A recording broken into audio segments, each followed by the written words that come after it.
এটা ডেক্সি, আমি এটা ভালো করে ধুয়ে নিয়েছি। তারপরে এখানে ডেক্সিতে দিয়ে দিব রসুন কুচি, পেঁয়াজ কুচি, তারপরে দিয়ে দিব টমেটো কুচি।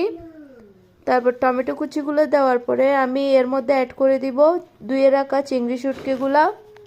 তারপরে দিয়ে দিব লাল মরিচের গুঁড়া, সাথে দিয়ে দিব হলুদের গুঁড়া।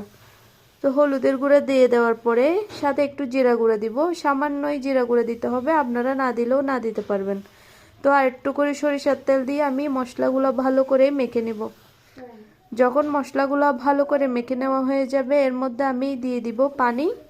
তো আপনারা কিন্তু এখানে লবণও দিয়ে দিবেন, এটা আমি ভিডিওতে নিই নাই, আমি পরে দিয়ে দিয়েছিলাম। তো আপনারা লবণও দিয়ে দিবেন একসাথে। তো পানিগুলো দিয়ে চুলায় তুলে দিবেন। যখন এগুলো সিদ্ধ হয়ে যাবে তখন ডালগুলো দিয়ে দিবেন।